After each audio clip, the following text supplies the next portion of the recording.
안녕하십니까. 프로파일러 배상훈입니다. 오늘은 이제 옆모습으로 뵙겠네요.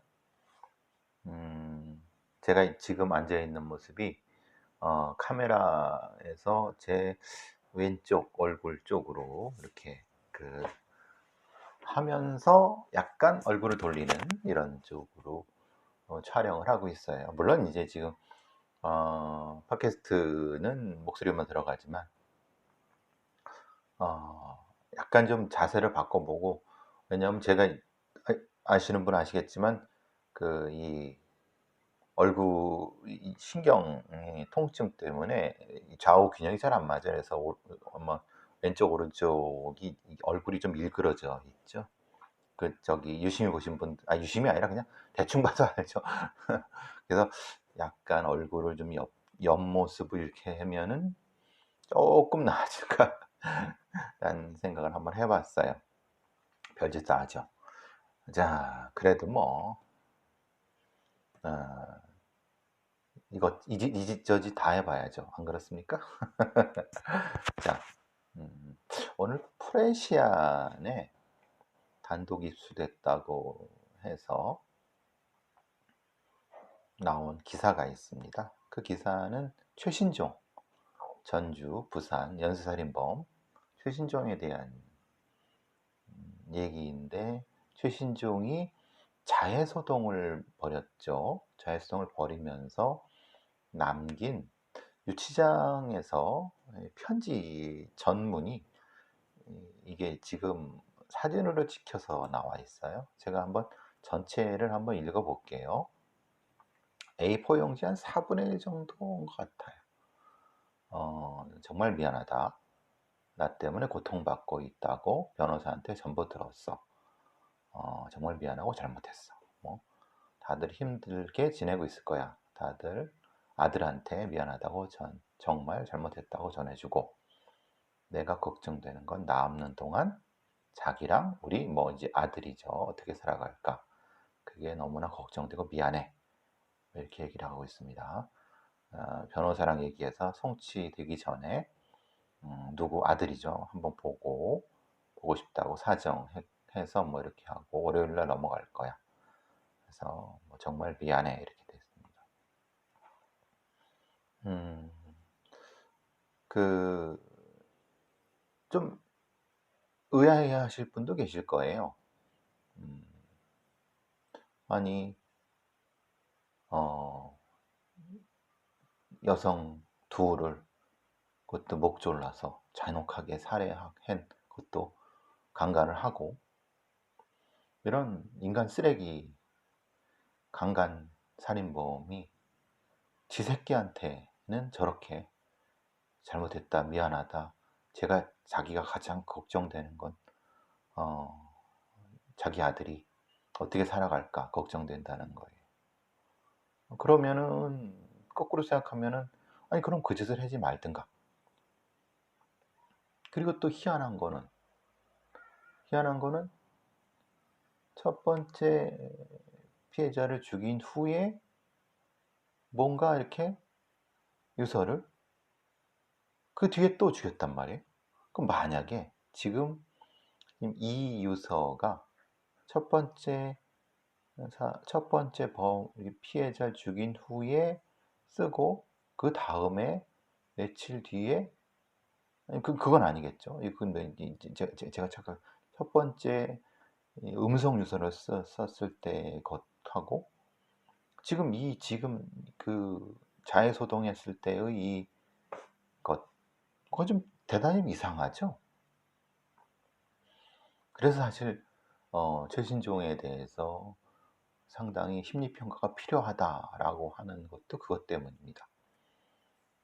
제가 뭐 이 팟캐스트라든가 유튜브를 통해서도 몇 번 말씀드렸지만은, 특히 이제 이 사이코패스 연쇄살인범을 연구한 사람들이 유전적 근친도, 감마에 대한 얘기를 좀 합니다. 진화심리학 얘기를 뭐 도입하긴 하는데, 너무 진화심리학은 약간 좀 너무 진부한 것이기도 하고 하지만은 이게 현상적으로는 그런 얘기가 나타나는 것은 뭐 강호순도 그랬고 게리 리지웨이 같은 사이코패스의 연쇄살인범도 그런 것처럼, 그리고 이 자기 자식, 특히 인제 자기 아들, 자기 자식에 대한 상당히 일종의 그 미련이랄까? 미련이라는 그 상당히 이 대단히 무엇인가를 미안해하거나 대단히 애지중지하는 느낌. 그러니까 자신의 이 저지른 그 참혹한 죄에 대한 것에 대한 미안함이라든가 아니면은 뉘우침, 이런 것보다는 그로 인해서 자기의 어떤 것으로 인해서 자기의 자식들이 이렇게 힘들게 살아갈 거에 대한 어떤 거죠. 물론 사실 뭐 다른 어떤 범인들도 이런 부분들은 뭐 없지 않습니다. 뭐 그런 경우가 다수 발견되죠. 즉 그런데 전체적으로 그 비율로 봤을 때 그래도 피해자에 대한 미안함이라든가 이런 부분들이 먼저 얘기가 되고 어 이 자기 자식이라든가 가족을 챙기는 것들이 나타나는데, 지금 이 최신종 같은 경우는 그런 부분들이 음 상당히 적게 나타난다.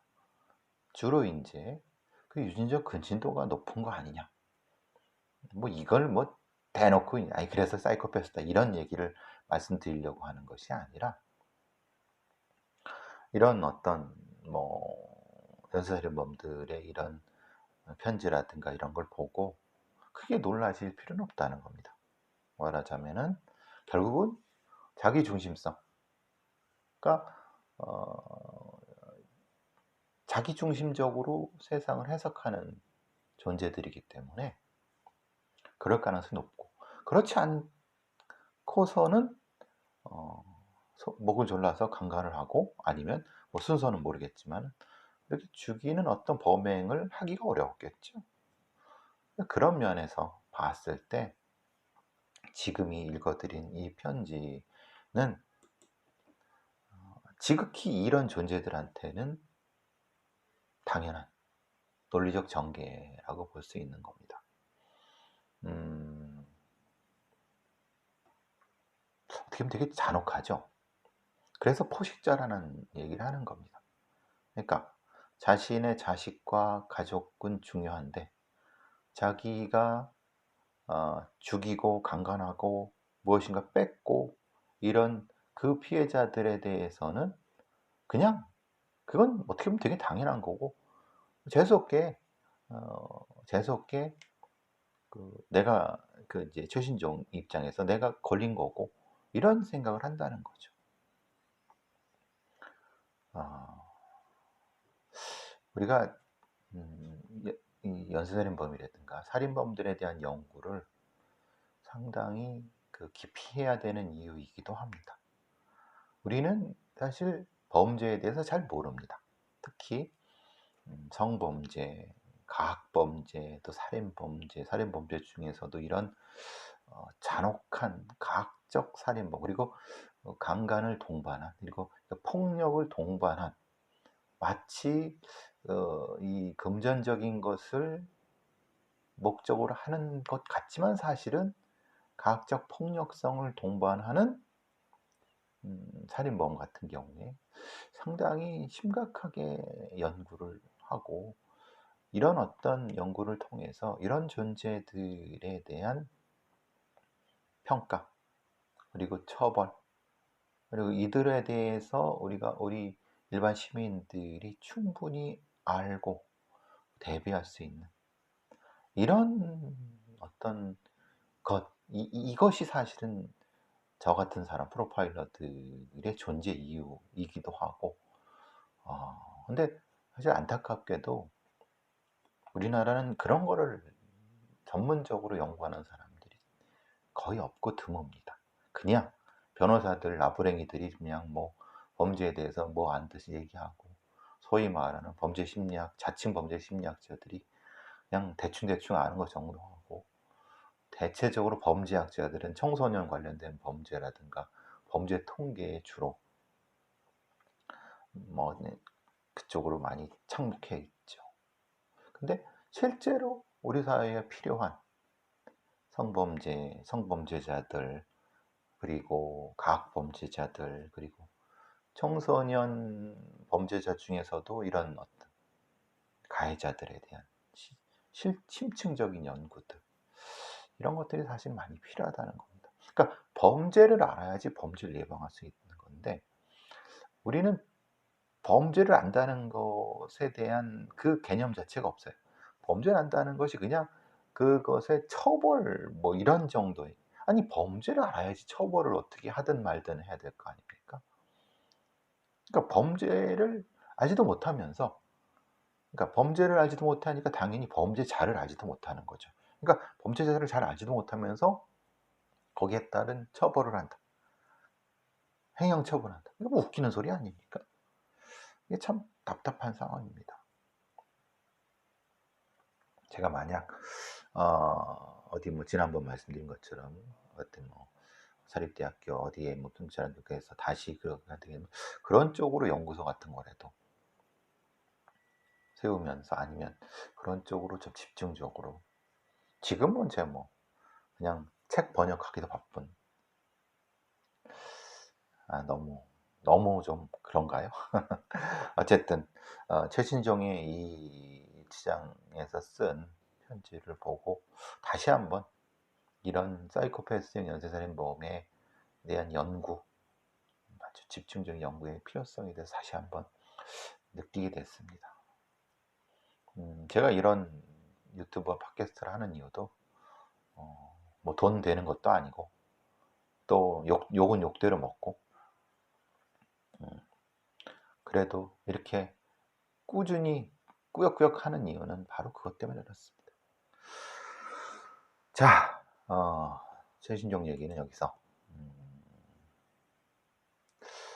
조금 어제 그저께 조금 큰 뉴스 하나가 나온 것이, 원래 그 검경 수사권 조정을 하는 형사소송법이 개정이 되면서, 지난 패스트트랙 되면서 검찰 작성 피의자 신문조서, 보통 피신조서라고 합니다.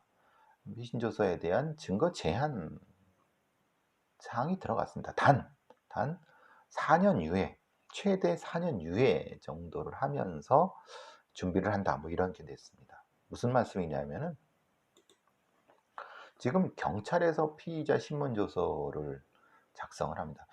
보통 이제 우리가 사건 관련된 거는 참고인과 피의자로 크게 나눠집니다.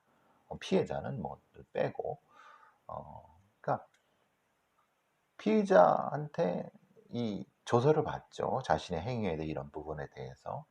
근데 경찰에서 받은 그 경찰 작성 피의자 신문조서는 사실 그 피의자가 증거로 인정하지 않는다고 하면은, 사실 그거는 판사가 보지도 않아요. 볼 수도 없어요. 아니, 볼 수도 없다는 게 아니라 볼 필요도 없는 거죠. 근데 보통은 어떻게 했냐면은, 경찰 작성인 피의자 신문조서를 통해서 검찰을 송치를 하죠. 그러면 검찰이 그 경찰 작성 피의자 신문조서를 토대로 사실 뭐 그걸 토대로 다시 조사를 해서, 그러니까 사실 뭐 그거랑 크게 차이가 없을 정도, 이렇게 사건 자체가 크게 어렵지 않으면 그런 경우가 대부분입니다. 물론 완전히 뭐 검찰 수사관이 싹 다시 조사하는 경우도 분명히 존재합니다만, 그렇게 하기에는 시간이 여러 가지 면에서, 그러니까 대체적으로 경찰이 작성한 피의자 신문조서를 기초로 해서 그걸 가지고 이제 거기 그럼 이제 뭐 대충 어느 정도 이해가 되지 않습니까? 그 다음에 그걸 가지고 검찰 신문조서를 작성하되 그걸 기반으로 하는 거죠. 그러니까 당연히 경찰 신문 피의자 신문조서는 그냥 검찰한테 이해시키는 정도의 수사 기본적인 자료 정도밖에 안 되는 겁니다. 실제의 수사는 검사가 하는 거니까요. 검사가 하고 검사가 피의자신문서를 작성해서 거기서 특별한 게 과거에 이제 개정 전에 형사소송법이라고 하면은 특별한 어떤 뭐 사항이 없으면 사정이 없으면은 그냥 검찰 조서는 그냥 판사가 그거 읽고 거기에 따라 재판하는 경우가 대부분이죠. 왜냐하면 증거 능력이 있었기 때문에. 근데 문제는 이제 수사권 조정법이 형사소송법이 개정이 되면서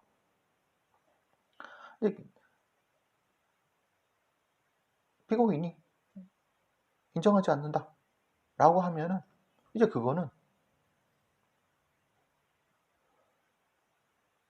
이거는 이제 흔히 말하는 그냥 다시 그거 증거 능력이 없는 거죠. 근데 이게 왜 문제가 되냐면은 검사가 피의자를 이제 불러다가 갖은 방식으로 구워 삼습니다. 압박 수사도 하고 별건 수사도 하고. 이게 흔히 말해서 검찰이 피고인을 불러서 조진다고 하는 은화가 생긴 게 그런 이유 때문에 그런 거죠. 그러니까 어떤 방식으로든 그 상대방 피고인이든 아니면 여기서 이제 문제가 되는 건 피고인만 그런 게 아니라 참고인들도 역시 어떤 방법으로든 이렇게 여러 가지 압박을 해갖고 쓰고 거기에 지장만 찍으면 그게 증거능력 행위니까 판사는 그것만 보고 재판에도 뭐 법적인 문제가 없는 거죠. 그런데 그러니까 이제 어떻게든지 검사는 뭐 잠을 안 재우는 그런 방식은 아니라 하더라도 어떻게 막이든 압박을 하든 뭐 모욕을 주든 뭘 하든 자백을 받아내려고 하는 겁니다. 그래서 이제 흔히 말하는 요즘 문제가 되고 있는 한명숙 전 국무총리 사건에서 뭐 뇌물을 줬네 마네 뭐 가짜로 뭐 시켰네 안 그런 게 바로 이것 때문에 그렇습니다. 왜냐 거기서 진술하고 조서 작성해서 지장 찍고 그러면 증거 능력이 있는 거예요. 그거를 나중에 법정에서 부인한다 하더라도 판사는 "너 왜 부인해? 여기 네가 저 검사 앞에서 진술했으면서." 이렇게 된다는 거죠. 그러니까 지금 인제 바뀐 검경 수사권 조정 형사소송법 개정안 즉 형사소송법 312 조에 따르면 검사의 피신 조서는 피고인이나 변호인이 내용을 인정할 때에만 증거로 사용할 수 있다. 그러면은 반대로 얘기하면 같은 맥락으로 피고인이나 변호인이 부동의 어떤 때문에 뭐 그런 것도 뭐 좀 그럼 증거가 사용할 수 없는 거예요. 그만큼 검사의 입증 책임이 무거워진 거고 당연히 이거는 어 미국의 재판을 할 때 여러분 많이 보시죠.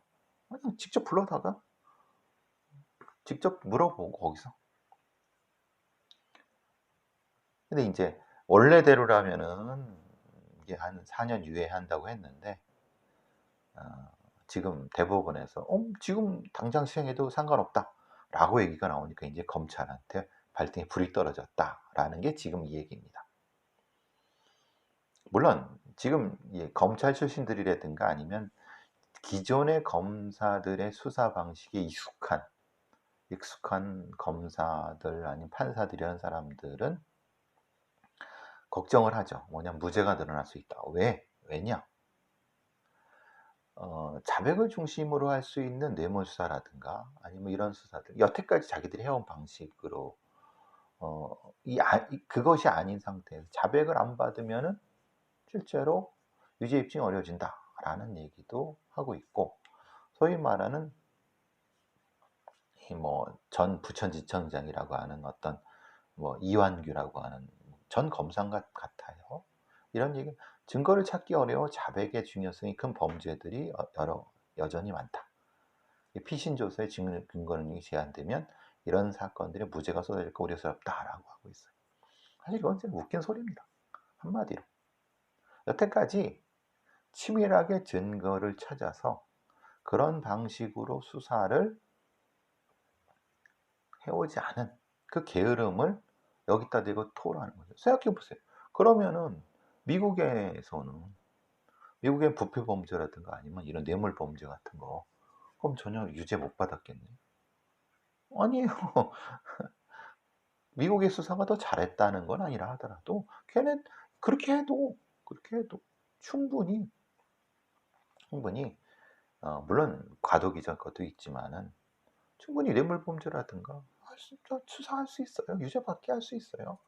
근데 여태까지 검사들이 되게 편하게, 검사나 판사들이 되게 편하게, 왜냐하면 야 일로 와 갖고 불어 자백 찍고 그거 가지고 판사 앞에, 판사가 뭐 물어보지도 않고 그냥 대충 유죄, 이런 식으로 재판을 많이 해왔기 때문에 거기에 대한 거기에 대한 효과가 지금 있다는 거죠. 물론 검사들이 얘기하는 방식, 얘기하는 것처럼 복잡해질 수 있습니다. 왜냐하면은 피의자들을 한테 여러 방식으로 수사를 통해서 진술을 받아내야 되는 사건도 있을 수 있습니다. 그런데 문제는 전제가 있죠. 어떤 겁니까? 변호인이 만약에 입회한다. 그러면 생각해 보십시오. 미국의 그 영화 같은 거 보시면은 여러 얘기를 하다가 변호사 불러주십시오. 딱 하면은 입 싹 닫죠. 그다음부터 아무 얘기 안 해요. 변호사가 오면 뭐 내 앞에 나하고 같이 있을 때만하고는 절대 입 열지 말라고 얘기하죠. 그런 나라에서도 수사가 진행이 됩니다.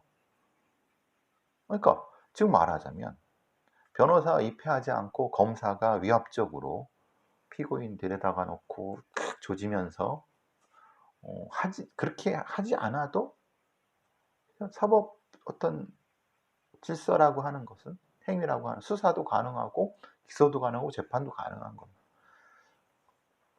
그렇게 안 해왔기 때문에 이제 검사나 판사들이, 기득권을 가진 사람들이 안 해왔기 때문에 두려워하는 부분인 거죠. 그럼 뭐가 더 문제가 되고 더 많이 해야 될까요? 당연하게도 물적 증거 중심의 수사. 즉 데려다가 뭐 소위 말하는 겁박하고 뭐 큰 소리 쳐갖고 막 자백하라고 하니 이제 이런 건 필요 없어요. 그래서 체계적이고 전문적인 수사팀들이 그만큼 필요하다는 겁니다.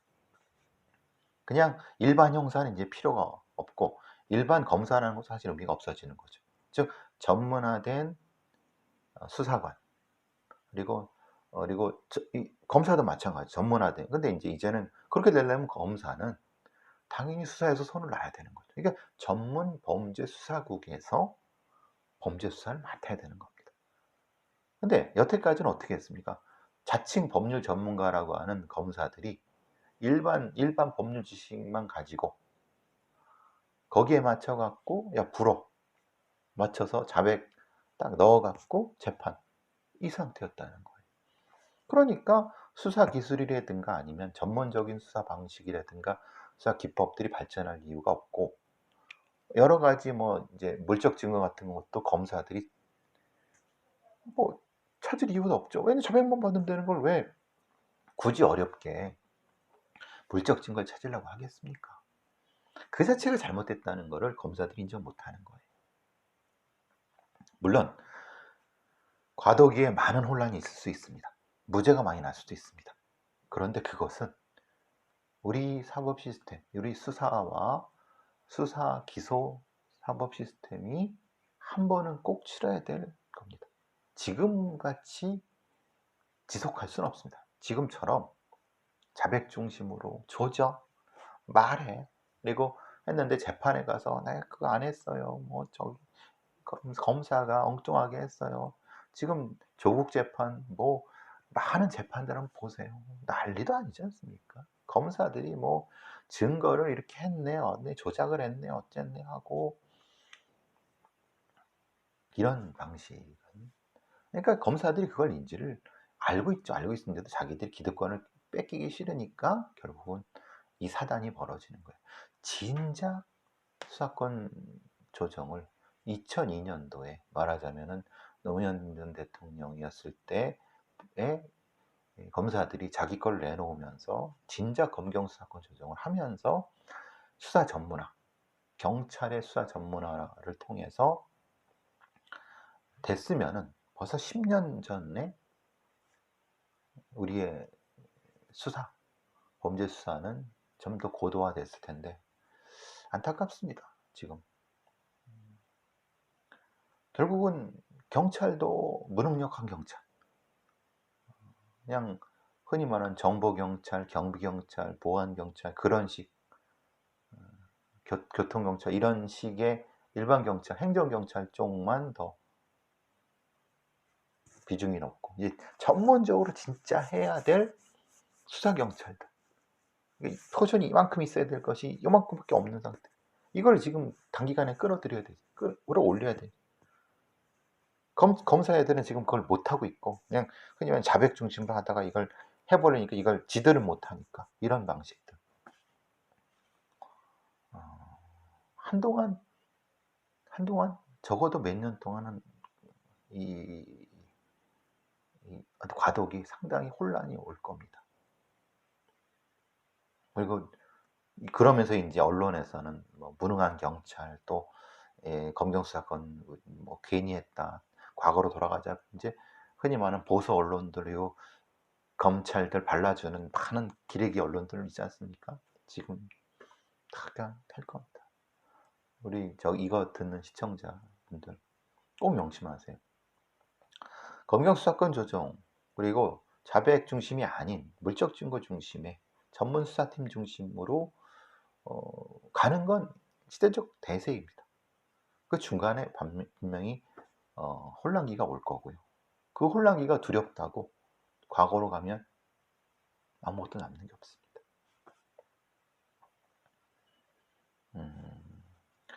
그러면 제가 아까 말씀드렸지 않습니까?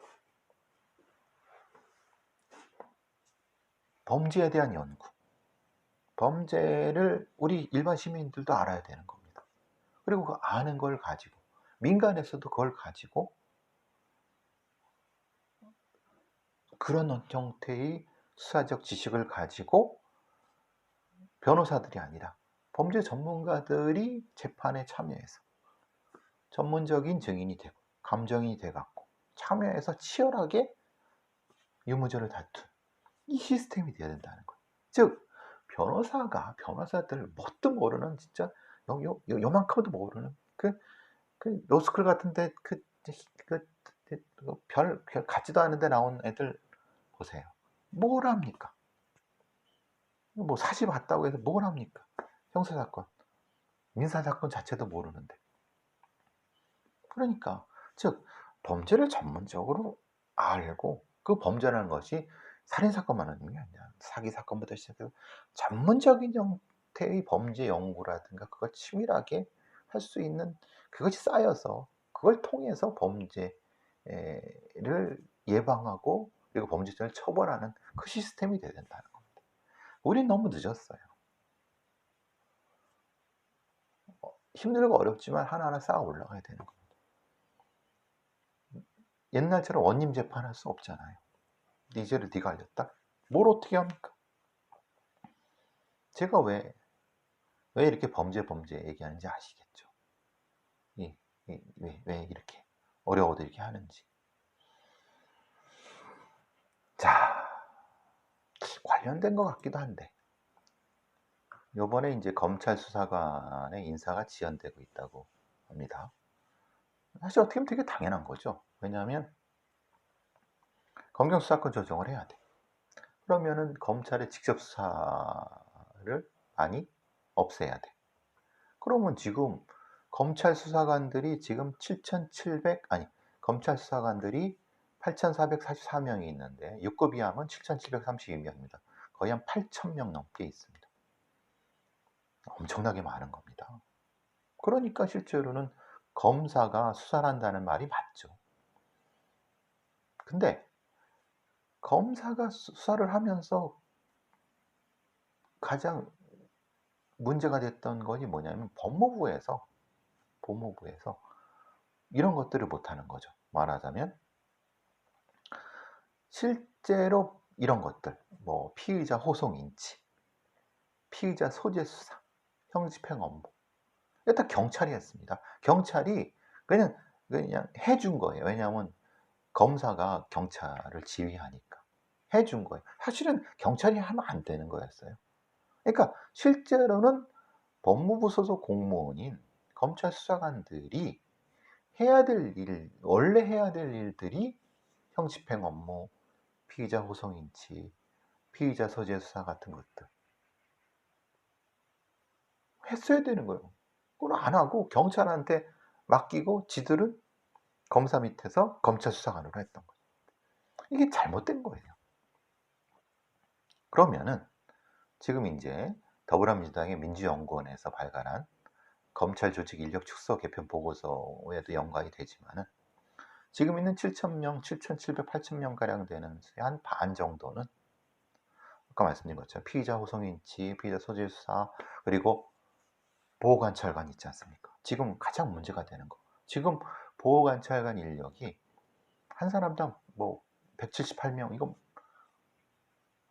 그러면은 거기는 법무부에 흔히 말하는 교정국이라든가 이런 보호관찰하는 업무에 인력이 너무나도 모자라는데 여긴 쉽게 말해 남아 돌아요. 7,000명, 8,000명. 그러니까 원래대로 돌아가는 거예요. 원래대로 검찰 수사관들을 원래 법무부의 다른 많은 인력이 모자라는 보호관찰 업무라든가 청소년 범죄 예방이라든가 아니면 피의자 호송 인치라든가 이런 데 돌아가는 거예요. 당연히 해야 될 거예요.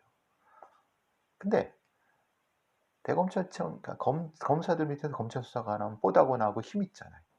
검사 밑에서 호가호위하고. 그러니까 이게 그렇게 엉뚱하게 이용됐던 거죠.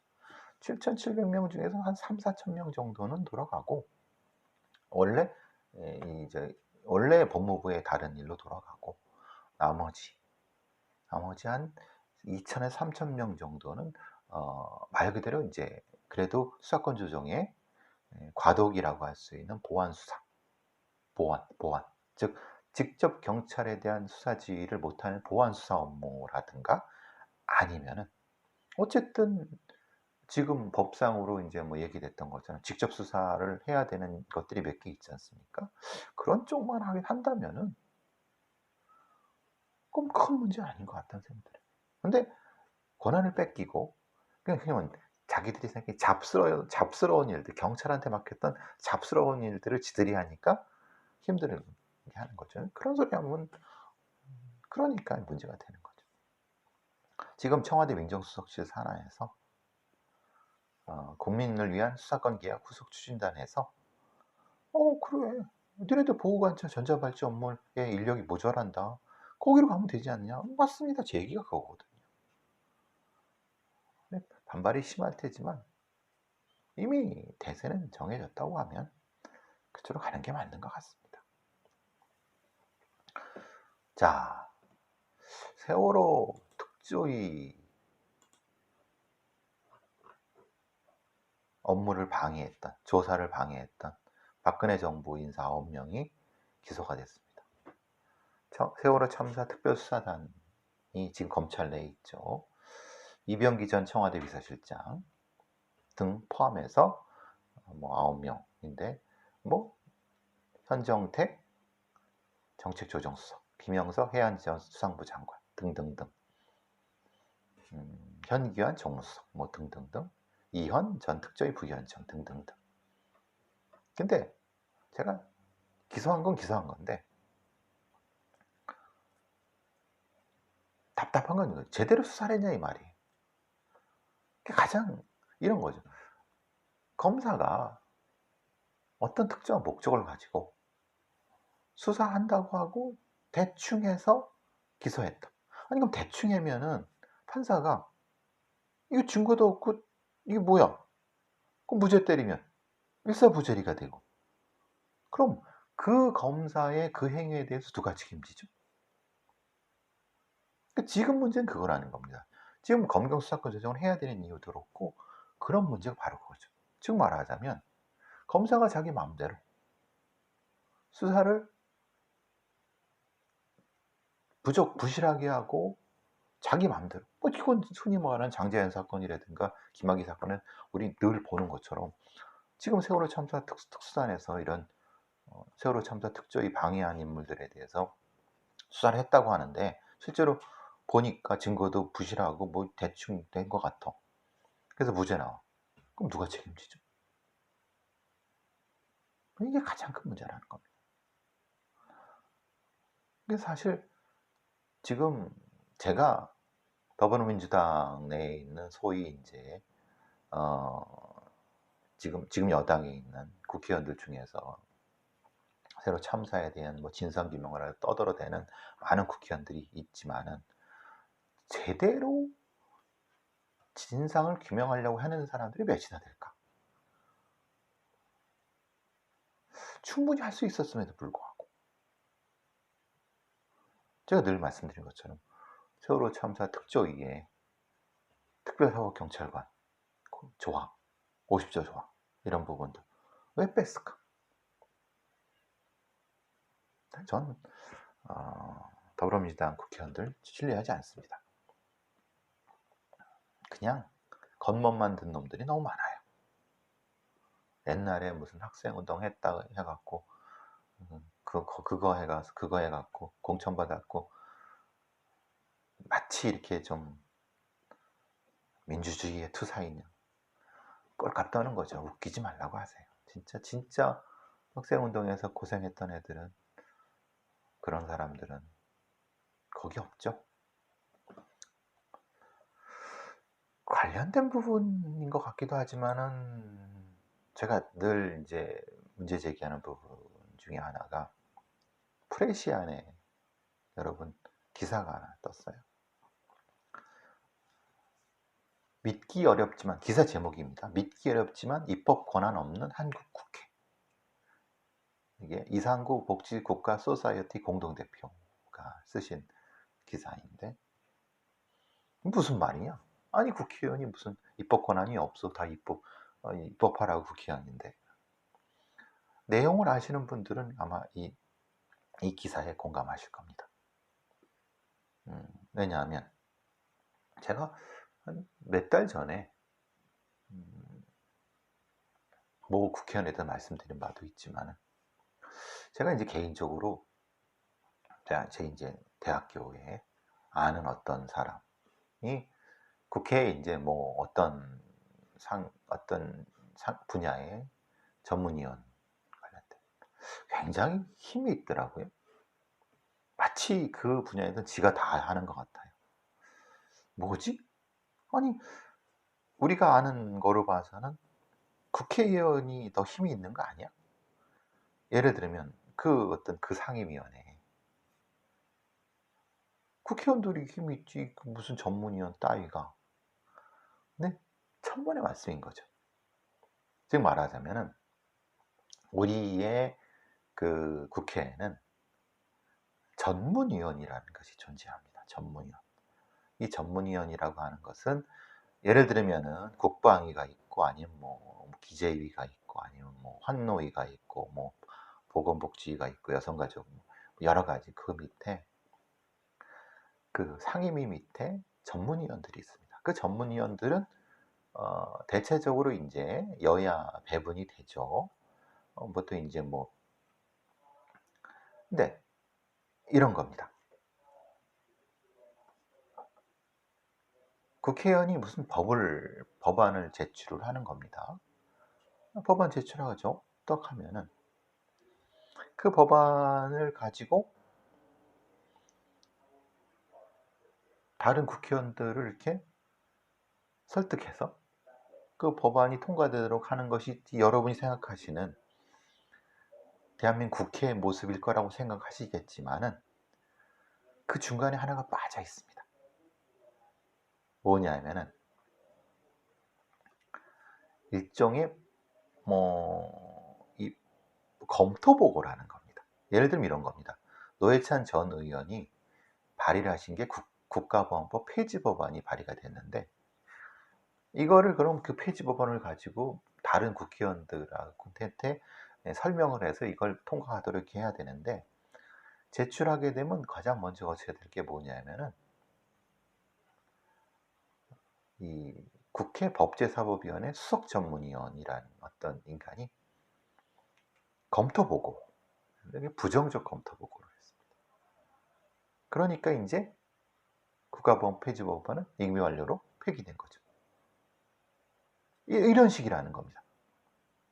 즉 말하자면 우리가 생각하기에는 국회의원이 법안을 발의하면 그 법안을 가지고 무엇인가 이제 다른 국회의원들하고 심각히 토의도 하고 그래서 할 거라고 생각하지만은 이게 대단히 순진한 생각이라는 거죠. 국회에는 이 국회 공무원이 있는 거고, 그 국회 공무원 중에 국회 전문위원이 검토 보고를 하고, 그 검토 보고를 해서 무엇인가 이제 긍정적인 걸 받아야지 법안이 통과가 되는. 이게 참 웃긴 거죠. 어떻게 이럴 수가 있느냐. 예를 들면 입법에 소외된 거예요. 그러면 그 전문위원은 어떻게 뽑히느냐. 그럼 국회 사무총장이 국회 전문위원 임명권을 가지고 있다는 거예요. 원래는 생각해보면 국회 상임위원회 소속이니까 상임위원회에 있는 의원들이 뽑는 게 맞는 거잖아요. 왜냐면 자기들이 여기 소속이니까. 우리 법안을 이렇게 논의하려면 전문위원, 그럼 그 전문위원들은 국회 다른 자기 정당에서 데리고 오든 어쨌든 간에. 근데 그게 아니라 유신헌법으로 만들어진 이런 여러 가지 뭘 통해서 법 자체에 아주 대단히 독소 조항이 있는 거죠. 즉 말하자면 국회 사무총장이 전문위원을 임명하고, 그 국회 사무총장은 주로 여당에서 임명받죠. 여당은 주로 누가 됩니까? 정부 쪽에. 그러니까 어떻게 보면은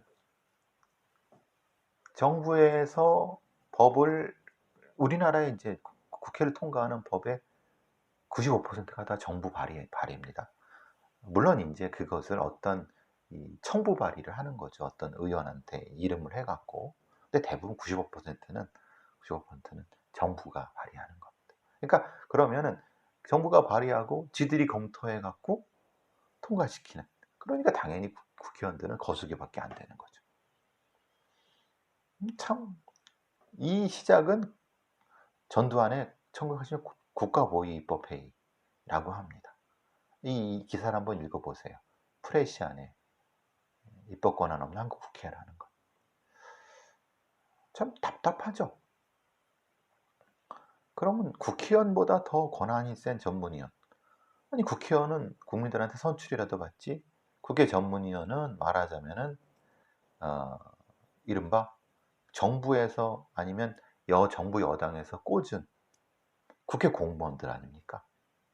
입법고시를 통해 선발됐어요. 얘네들. 그러니까 5급 이렇게 된 거죠. 입법고시. 그럼 이런 관료죠, 관료. 정확히 말하면. 그러니까 이제 기업이나 이런 애들이 국회의원한테 로비하는 게 아니라 국회 전문위원한테 로비를 하는 거예요. 웃기는 거죠. 그러니까 이거를 지금의 민주당 국회의원 놈들도 알고 있어요. 그런데 그리고 알면서도 일하는 국회 얘기 떠들어대지만 그 얘기를 안 하는 거예요. 전문위원 얘기를. 지들이 180석 했다고 해서 막 떠들고 있지만 핵심적인 부분에 대한 얘기를 하지도 않아요. 그러니까 저는 그래서 민주당 국회의원들을 믿지 않는다는 거예요. 개혁이고 지랄이고 막 떠들어대지만은 솔직히 말해서 검경 수사권 조정의 핵심 조항도 잘 모를 거예요. 다른 것도 대부분 마찬가지일걸요. 실제로 빡세게 열심히 법안 발의해서 치열하게 토론해서 그걸 통해서 국민의 삶의 질을 높이는, 그리고 국회 여러 가지 개혁을 할 수 있는, 그걸 하려면 지금 국회법부터 개정해야 돼요. 흔히 말하는 지금 법사위원장 이런 거, 그런 것도 중요하지만 지금 핵심적으로 이런 전문위원 제도, 정부한테는 좋죠. 왜냐하면 정부의 입장에서는 국회의원들한테 골치 아프게 설명할 필요 없고 정부 입법에 정부가 하고자 하는 대로 딱 해서 전문위원들 검토보고 통과되면 그래 거수기 하면 되는 거니까. 그러니까 이게 보수 중심으로 무능한 국회의원들.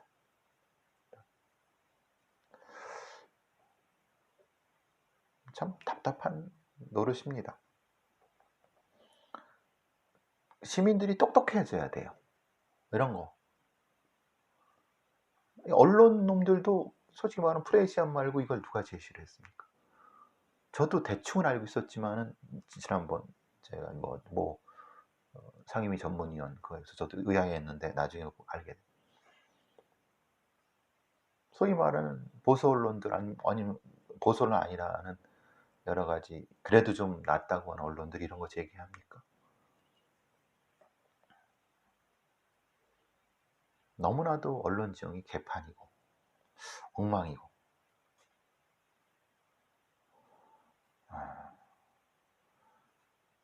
악마는 디테일에 있습니다. 사실 악마는 전문위원회, 국회 전문위원회에 있었던 것이죠.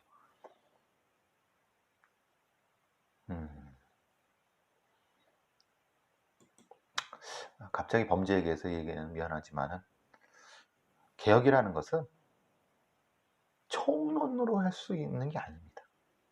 디테일,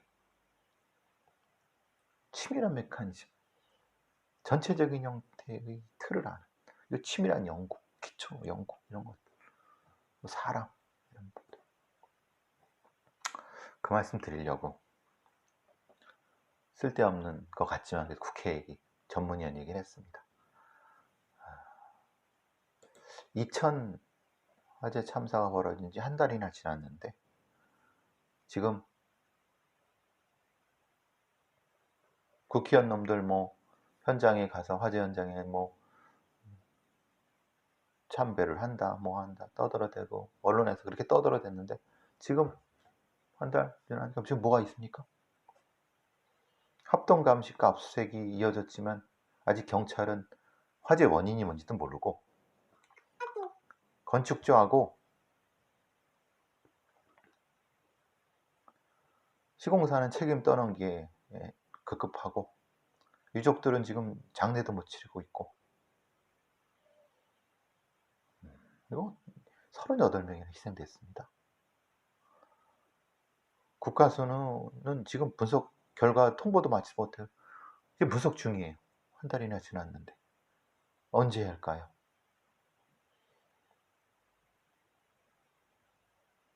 너무 지지부진해 수사가.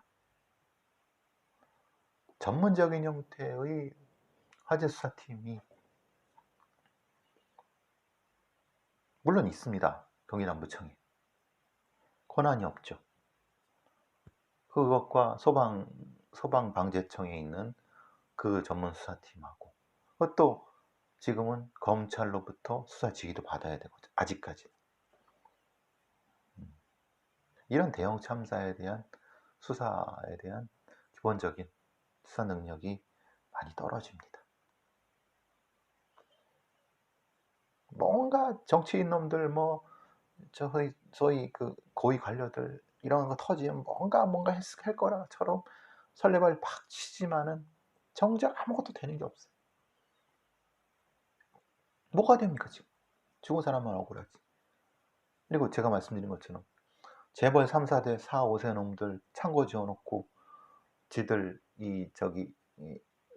일감 몰아주기 하고 거기서 이런 거 하는 거 이 구조적인 것 어느 한 언론 놈들 다 언론이라고 하는 놈들 하나도 부각부터 못 시키지도 않고 그냥 시시한 이 시공사 건축주 정도만 처벌하려고 실제로 그 소유관계 따지지도 못하고 이게 참 제대로 된 수사의 능력이 없죠. 허접한. 어쨌든 그렇고요. 참 이분들 어떻게 합니까? 결론이 안 나면 장례도 못 치를 텐데. 참 전 그런 생각을 해봤어요. 어제 그저께 KBS에서 위안부 영상을 발굴했다고 해서, 사실 미국 이 기록 보관소에는 막대한 양의 영상 자료라든가 아니면 문서 자료들이 있습니다. 당연하죠. 미국이 전 세계 전쟁에다 개입을 했고 일본군을 패퇴시키면서 찍었던 많은 영상 자료부터 시작해 문서 자료까지 미국 국립문서보관소에 있는 겁니다. 근데 그거를 KBS라고 하는 한 언론사가 다른 어떤 걸 하기 위해서 가져왔어요. 일부를, 아주 일부. 그 중에서 우리 아주 처참하게도 우리 위안부로 동원됐다가 일본 놈들한테 잡혀있다가 이제 중국군이 일본군을 패퇴시키고 거꾸로 이제 일본 그들을 중국군들이 이제 그들을 포로로 잡은 거죠. 그 처참한 장면들. 되게 황당하지 않습니까? 어떤 황당하다면 대한민국 정부가 지금 노무현 정부도 있었고 문재인 정부도 있었다 그래, 그건 옛날이죠. 지금 문재인 정부가 그래도 3년 넘어가는데 이명박근혜 정부는 뭐 애초에 그런 놈들이라고 쳐도 정부 그 차원에서 미국 그 문서보관소 같은데 정식으로 외교부 차원에서 대대적인 조사를 통해서 생각해 보세요. 지금 일본 정부는 일본군 위안부 존재 자체를 부인하고 있고 흔한 정신대부터 시작해서 징용 이런 것들. 근데 그 증거는 이미 어디 있냐면 미국의 기록 보관소에 있어요. 그럼 정부에서 찾아야 되는 거 아닙니까? 정부는 뭐 하고 있습니까? 그리고 그 많은 자칭 개혁을 뭐 얘기하고 있는 국회의원 놈들, 민주당 국회의원 놈들 뭐 하고 있습니까? 제가 윤미향 사건에 대해서 다른 어떤 제가 이제 하는 배상훈 유아라의 편파TV에서 아주 신랄하게 비판을 했지만 이 책임은 결국은 정부 여당한테 있다. 그리고 국회의원 놈들 그들이 무엇인가를 했어야 되는 거고 결국은 그걸 하지 못했기 때문에 그러니까 그냥 대신 할머니들이 떼약볕에서 수요 집회 나가시고 우리 어린 학생들이 그 집회 그거 하는 건 하는 거지만 그래도 기초적으로 조사도 하고 국가가 해야 되는 걸 안 하는 거잖아요. 너무 처참하죠.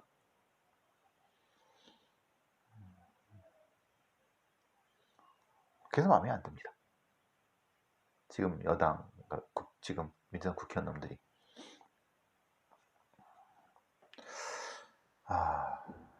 어쨌든 그냥 이것저것 모르는 옆모습 보여드리는 걸로. 그리고 저 이제 브렌트 터비 교수의 유튜브 한 열 몇 분 정도 구독 시청하셨는데 절차가 좀 복잡한가 봐요.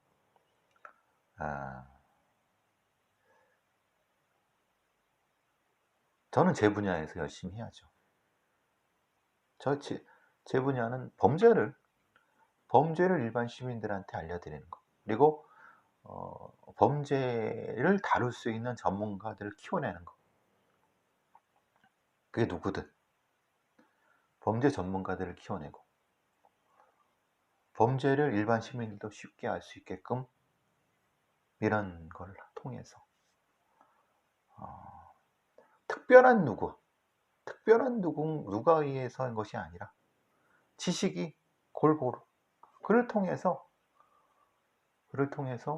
범죄가 예방될 수 있고 우리의 정의가 실현될 수 있게끔 하는 것. 저의 목표입니다. 그래서 번역도 하는 거고 스터디도 하는 거고 유튜브를 하는 거고 팟캐스트 하는 거. 자, 오늘 여기까지 하도록 하겠습니다.